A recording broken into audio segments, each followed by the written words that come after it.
자, 하나님 말씀 보겠습니다. 이사야 8장 16절부터 22절까지 봅니다. 우선은 18절까지만 읽어보겠습니다. 이사야서 8장 16절부터 18절까지. 너는 증거의 말씀을 싸매며 율법을 내 제자들 가운데서 봉함하라. 이제 야곱의 친의 집에 대하여 얼굴을 가리시는 여호와를 나는 기다리며 그를 바라보리라. 보라, 나와 및 여호와께서 내게 주신 자녀들이 이스라엘 중에 징조와 예표가 되었나니 이는 시온산에 계신 만군의 여호와께로 말미암은 것이니라. 아멘. 오늘은 그래도 여호와를 기다리라, 이런 제목으로. 그래도 이 말이 붙어서 기다리기 힘든 상황에서도 여호와를 기다리라, 이런 제목임을 알 수가 있겠죠. 오늘도 하나님 말씀에 관한 부분입니다. 이 말씀을 잘 이해해서 제목처럼 그래도 여호와만 기다리는 우리가 되었으면 좋겠습니다.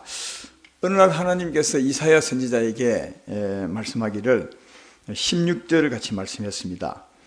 너는 증거의 말씀을 싸매며 율법을 모든 제자들 가운데서 봉함하라, 이렇게 말했습니다. 여기 증거의 말씀은 하나님이 하시는 말씀이고, 율법은 이미 하셔서 기록된 말씀이죠. 율법을 봉함하라, 이 말은 이미 기록된 말씀은 상자에 넣어가지고 잠궈버리라, 이런 말이고, 또 증거하는 말씀을 싸매란 말은 증거하는 말씀을 이해하지 못하도록 하라, 깨닫지 못하도록 하라, 이런 말씀입니다. 그러니까 하나님 말씀을 들어도 깨닫지 못하고 또 보아도 알지 못하게 하라, 그렇게 말씀하신 겁니다. 이 말은 오늘 본문 앞부분에 이사야서 6장 9절에 이와 같은 말씀을 했습니다. 여호와께서 이르시되 가서 이스라엘 이 백성들에게 이르기를 너희가 듣기는 들어도 깨닫지 못할 것이 보기는 보아도 알지 못하리라, 이렇게 해서 듣기는 들어도 듣지 못하게 하시고 보기는 보아도 깨닫지 못하게 하라, 그렇게 하신 것처럼 오늘 본문에도 그 하나님께서 선지자에게 그렇게 하라고 말했습니다.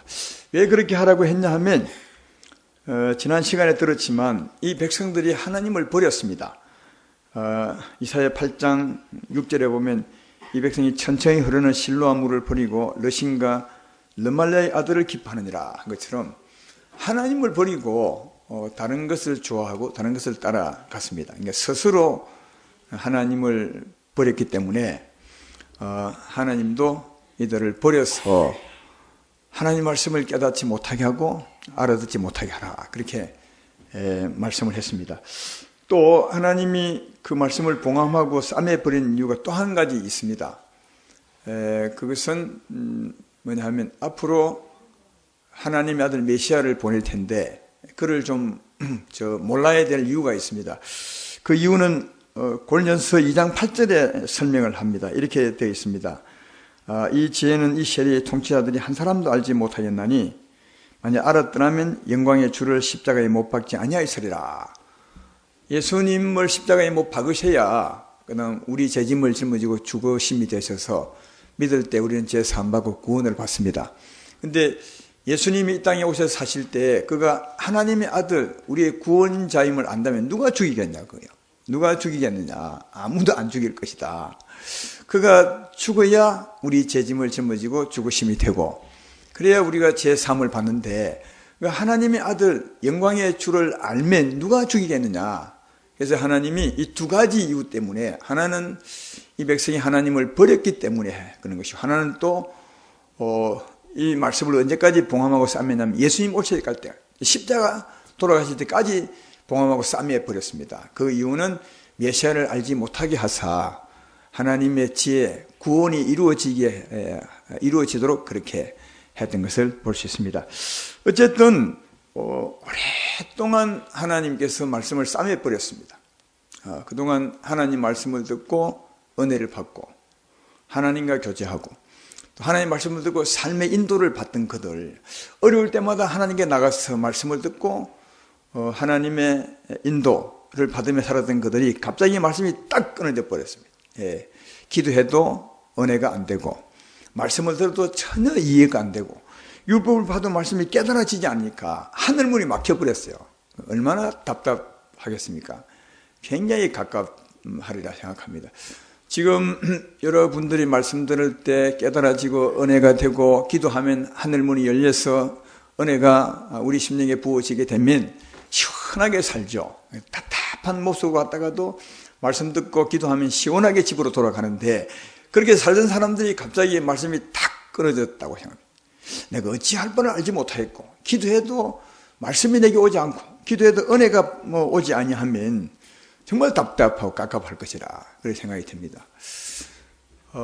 무엇이 좋은 게 있다가 없어지면 더 깝깝하게 느껴지게 되죠. 요즘 사람들에게 가장 편리를 주는 게 뭐죠? 핸드폰 같아요. 우리 어른들은 좀 덜한데 아이들은요 정말 핸드폰 없으면 못 살 것 같아. 어제 그 TV를 잠시 곁눈질로 보니까 우리 집사람 보는데 보니까 그러니까 아이들은요 이 핸드폰 켜놓고 자더라고요. 이 이불 밑에 가서 영상으로 켜놓고 자기 친구하고 대화하다가 자요. 그러대요. 완전히 핸드폰 가지고 매일 보고 삽니다. 길 가다가도 뭐 살고 전화하고 살고 그래서 가다 나무 들여받고 하여튼 그렇게 핸드폰을 가지고 살더라고요. 전에는 이제 핸드폰 없을 때는 늘 텔레비전을 많이 보니까 사람들이 뭐라 했냐면 텔레비전은 나의 목자시오. 되게 부족함이 없으리로다. 그랬는데 요즘은 바뀌어서 핸드폰은 나의 목자시오. 그렇게 근데 핸드폰이 갑자기 이렇게 핸드폰을 의지하고 살다가 핸드폰이 딱 없어지면 어떻게 되겠어요? 아마 어른들은 조금 그래도 살만할 텐데 아이들은 정말 못 견딜 것 같아요. 있었다가 없으면 정말 답답하죠. 근데 하나님의 말씀은 우리 삶에 대한 것이니까 더 답답하죠. 속이 답답하고 은혜가 없으면 있다가 없으면 또 물어도 하나님의 말씀 대답이 없으면 내가 어떻게 살아야 될지를 모르면 정말 답답하죠. 그리 되어버리네. 봉함하고 아예 싸매버리라. 갑갑하게 되었습니다. 그럴 때 어찌하느냐는 거예요. 그럴 때. 근데 그때 선지자는 우리에게 어떻게 하라고 말합니다. 17절에 보면 이제 야고보의 제비다의 얼굴을 가르친 여호와를 나는 기다리라. 그래도 나는 기다리리라. 누굴요? 하나님을. 그 말이요. 이 17절은 그 말이요. 그래도 그렇게 싸매고 봉함해 버렸어도 정말 답답해서 미안해요. 미칠 지경이 돼도 나는 하나님을 기다릴 것이다. 이 말입니다. 오늘 제목이 그런 말입니다. 왜냐하면 18절에 보면 그 이유를 말합니다. 보라 나와 및 여호와께서 내게 주신 자녀들이 이스라엘 중에 징조와 예표가 되었는 이는 시온산에 계신 만군의 여호와께로 말입니다. 그러니까 나와 내 자녀가 지금까지 살아왔던 삶의 길이 하나님 말씀이었고 하나님이셨고 주의 말씀이 내 생명의 길이었고 또 내 평안이었고 내 삶이었다. 하나님이 내 자녀와 나의 행복이었다. 그러니 내가 어떻게 하나님을 기다리지 않겠느냐. 그래서 하나님은 내 삶의 존재의 의미고 내가 내된 것도 하나님의 은혜요 내 삶의 길도 하나님의 은혜요 그 길 따라 갔더니 하나님 나를 보당해 주셨고 내 삶의 생명과 희망과 행복이 하나님이셨는데 어떻게 내가 하나님을 기다리지 않겠나. 그렇게 답답한다 해도 나는 하나님만 기다리겠다. 할렐루야. 여러분도 이런 상황이 없겠지만 혹시 있을 때도 있다면 어디 그래도 하나님만 기다리시는 여러분 되기를 주의 이름으로 축원합니다. 근데 그렇게 답답하니까 어떤 사람이 그랬어요. 어떤 사람이 뭐라 했냐면 답답하면 차라리 점치러 가봐라. 이 웃긴 말이 아니에요. 오늘 본문에 나오는 말이에요. 자, 19절에 보면 그 말이에요. 어떤 사람이 너에게 말하기를 주절거리며 속살거리는 신접한 자와 마술사에게 물어라. 그랬다는 거예요. 그러나 그 다음에 백성이 자기 하나님께 구할 것이 아니냐 산자를 위해 죽은 자에게 구하겠느냐 하라.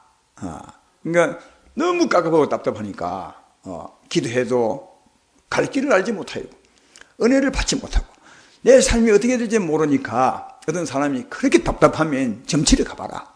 신접한 자에게 물을 가라. 그리 했다는 겁니다.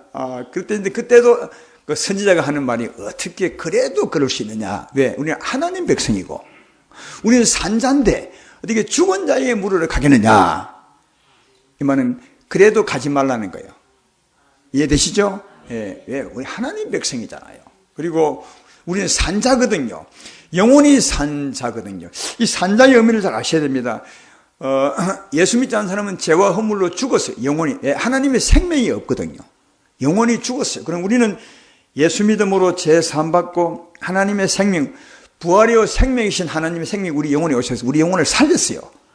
그래서 우리 영혼은 산 영혼이기 때문에 천국 가는 거예요. 나중에 산자는 뭘 먹어야 되겠어요? 살리는 음식을 먹어야 되잖아요. 산자는 살리는 양식을 먹어야 돼. 영생의 양식을 먹으셔야 돼요. 예수님 우리를 살리는 자거든요. 하나님의 말씀이 살리는 음식이거든요. 그래서 어떻게 산자가 죽은 자에게 가서, 죽은 자의 말은 뭐냐면 죽은 자에게는 생명이 안 나옵니다. 점쟁이한테 가서 들으면 생명이 오겠습니까? 그는 죽은 자인데 그에게 나오는 사망밖에 없어요. 그래서 그에게 나오는 것은 사망인데 어떻게 산자가 죽은 자에 가서 사망의 음식을 먹을 수 있느냐? 그럴 수 없는 거다. 여러분, 살고 죽었다는 말은 하나님으로 말미암아 산 것이고, 죽었다는 말은 사망의 세력을 잡은 자로 말미암아 죽은 것입니다. 예, 살고 죽은 것은 눈에 보이지 않지만 하나님 때문에 산 것이고, 죽은 자는 사망의 세력을 잡은 자, 어둠 때문에 죽은 거예요. 그래서 하나님은 그 생명을 사람을 통해서 산 말씀, 살리는 말씀을 하죠. 그러나 점쟁이들은 사람 아닙니까? 그는 귀신들로 말미암아 사망의 세력을 잡은 자가 점쟁이 통해서 사람을 통해서 점치거든요. 이해되죠?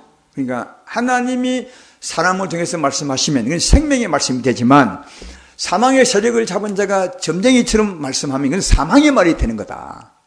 그러니까 산자가 어떻게 죽은 자에게 듣겠느냐? 절대로 그럴 수 없는 거다. 예. 여기서 우리가 알아야 될 것은 여러분 누가 무슨 말 하는지 내용이 중요한 게 아니에요. 누가 말씀하느냐가 중요한 겁니다. 그러니까 하나님의 성령이 말씀해야 그 생명이 되는 겁니다. 그러나 아무리 내용이 좋고 정말 우리말로 기똥차다고 해도 이게 사람이 악한 영이 말하면 그건 사망이에요. 이게 그러니까 누가 말하는 게 중요한 것이 아니 어떤 내용이 중요한 것이 아니라 누가 말하느냐가 중요합니다. 그러니까 하나님이 성령으로 말씀하게 되면 그 말씀은 생명의 말씀이 되어서 아멘으로 받을 때 그 안에 생명이 있어 우리를 살리게 될 줄로 믿습니다. 근데 어떻게 점치는 자에게 갈 수 있느냐? 산자가 죽은 자에게 갈 수 있느냐? 그건 갈 수 없는 거다. 예. 그래서 하나님 말씀이 없어서 오랫동안 답답하고 갑갑해도 절대 죽은 자에게 갈 수 없는 거다. 왜? 우리는 하나님 백성이고 우리는 영원히 산자다. 그러면 누구를요? 하나님을 그래도 기다려야 된다. 예. 근데 혹시 이제 점쟁이한테 가서 그의 말을 들었다 치자. 근데 그의 말이 하나님 말씀과 같을 수 없어요. 여러분, 점쟁이는 아무리 지혜롭게 말해도 그보다 훨씬 높은 하나님의 생명의 기록과는 전혀 달라요. 그래서 점쟁이가 가서 물었어요. 그러니까 점쟁이가 점을 탁 쳐야지, 너는 이렇게 가라. 너는 동쪽으로 가거라. 이렇게 이제 했다 칩시다. 근데 거기는 하나님 길이 아니에요. 그러면 하나님 길이 아니기 때문에 하나님의 진리에서 떠나서 좌로는으로 지우쳐 가게 되겠죠. 거기를 따라가면 자꾸 하나님께 멀어지게 되는 거예요. 점점 빛에서 멀어져서 어둠 가운데 빠지게 되겠죠. 빠질수록 공고함과 고통이 심하겠죠. 그때 그 사람들이 더 고생한다. 그게 그 다음 말씀이에요. 20절 말씀부터입니다. 읽어봅시다. 마땅히 율법과 증거의 말씀을 따를지니 그들이 말하는 바가 이 말씀이 맞지 아니하면, 여기 그들은 점쟁이입니다. 맞지 아니하면 그들이 정녕 아침빛을 보지 못하고 더 멀어질 것이고, 21절에 이 땅으로 헤매며 공고하며 굶주릴 것이라. 그가 굶주릴 때 격분하여 자기의 왕과 자기의 하나님을 저주할 것이며 위를 쳐다보거나 땅을 구워봐도 환난과 흑암과 고통의 흑암뿐이니 그들이 심한 흑암 가운데로 쫓겨 들어가리라. 그러니까 점쟁이 말을 듣고 거기를 따라가면 더 엉뚱한 길을 가게 됩니다. 더 좌로나 지우치게 되고 우로 지우치게 돼서 하나님 빛에서 점점 멀어져 점점 어두운 가운데로 가게 되고, 그러면 사망의 세력을 잡는 데가 덮어서 더 고생하게 된다. 심령도 굶주리고 몸도 굶주리고 삶도 힘들고 할 때 그때 어떻게 한다고요? 하나님을 욕한다는 거예요. 참 이게 참 신기한 일이죠. 아니 하나님에게 물어야 될 텐데 답답하다고 점쟁이한테 물어서 그 점쟁이 길 따라 쭉 갔는데 더 어려움이 온 거예요. 오니까 아니 점쟁이를 욕해야 될 텐데 하나님을 욕한다. 이게 참 맞는 것 같아요.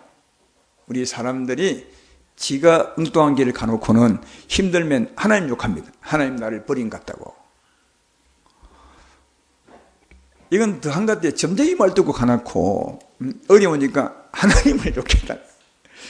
그리고 22절 보면 더 점점 환난과 흑암과 고통뿐에 더 어두운 길로 쑥 빠져들어가지고 진짜 고생한다는 거예요.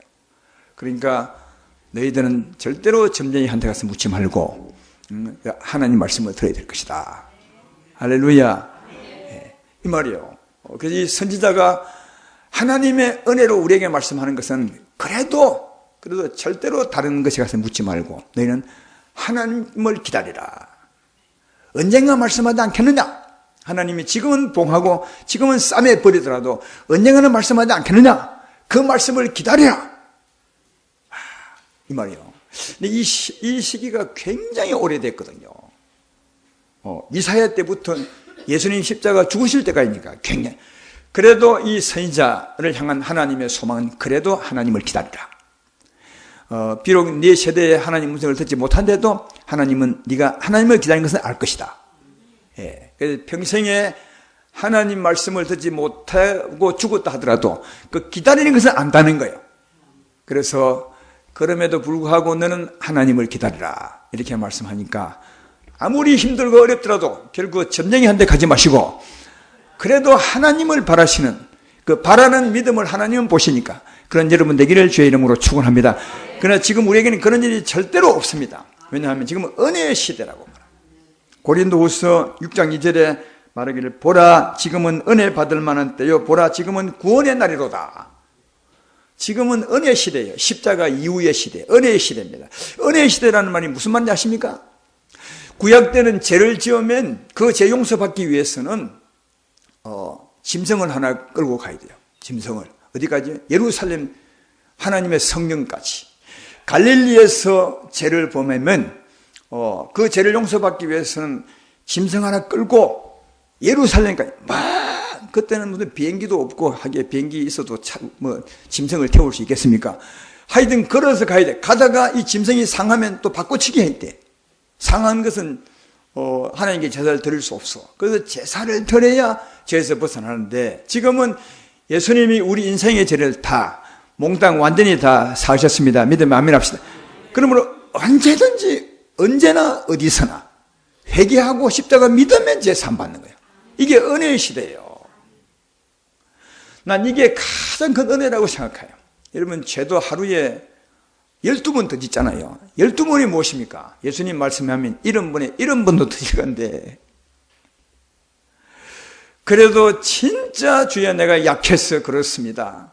내가 주께만 범죄하여 사오니 용서해 주십시오 하면 주님은 이미 용서해 놓은 십자가로 용서하시는 거예요. 이게 은혜요. 그리고 용서하면 하나님과 가까워집니다. 하나님과 화목합니다. 얼마든지 말씀을 들을 수 있어요. 이 은혜의 시대예요. 은혜의 시대는 큰 것 두 가지면 언제나 제 용서받고 하나님과 화목할 수 있고 하나님과 화목하면 언제나 주의 말씀을 들을 수 있어요.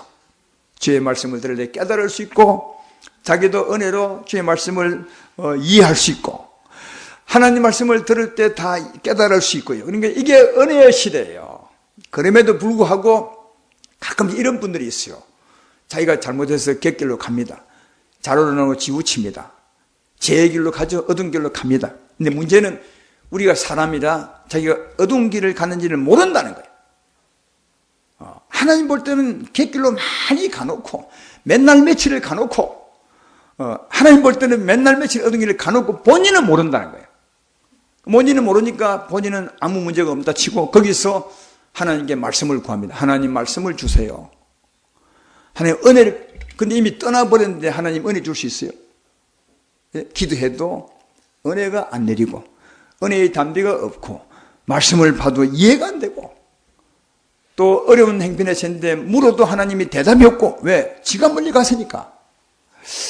제가 설교할 때 보면 사투리를 아주 많이 써요 보니까, 전에 내가 서울로 처음 내려올 때 안 그랬는데 지금 보니까 지가라는 말이 많이 지가라는 말이 없는데 자기가 이래야 되는데, 그러나 이해하십시오.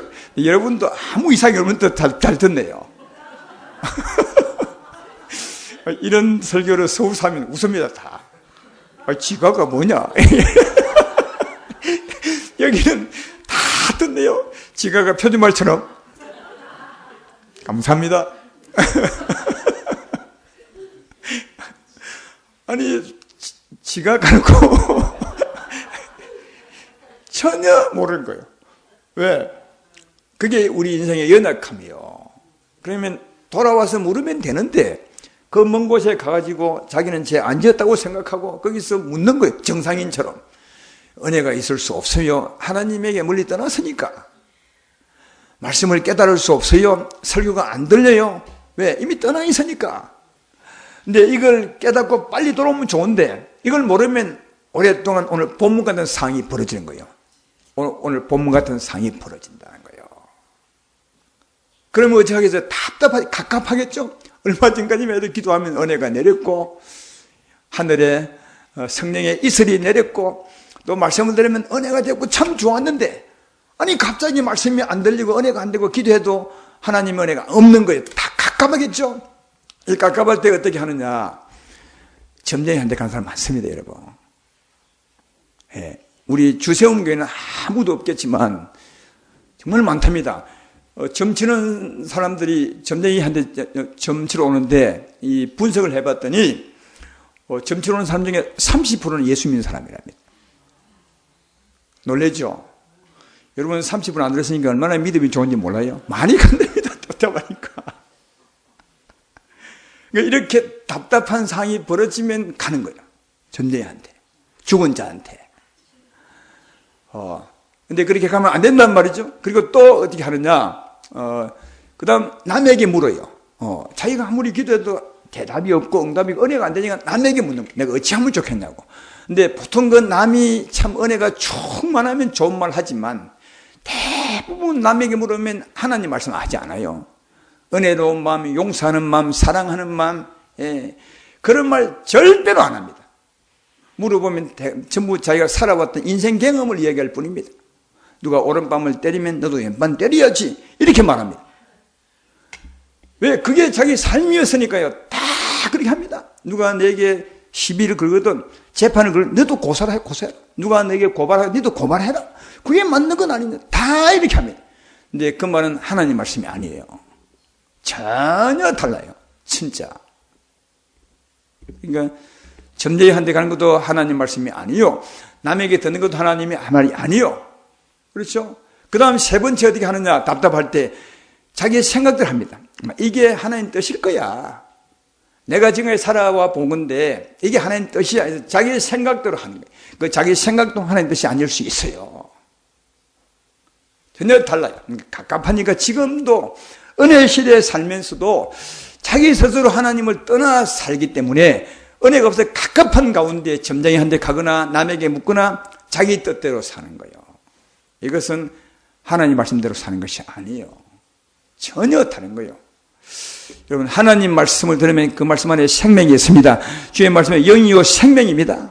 그리고 하나님 말씀을 따라가면 하나님이 보장합니다. 이게 참 중요해요. 하나님 말씀은 살았고 생명이 있어서 그 말씀을 아멘하면 생명이 있을 뿐 아니라 힘이 될 뿐 아니라 그 말씀을 따라가면 하나님이 보장을 해요. 정말 맞습니다. 하나님이 보장합니다. 예, 그래서 내 뜻대로 사는 것도 잘못이요 나의 말을 듣고 사는 것도 잘못이요 점쟁이에 듣는 더 잘못인 것은 그게 하나님 뜻이 아니고 하나님 말씀이 아니기 때문에 그렇습니다. 그래서 반드시 하나님 말씀을 들으셔야 그 말씀 안에 생명이 있고 힘을 얻고 위로를 받으며 그 말씀을 따라 살아갈 때 하나님이 지켜주고 보장한다는 거예요.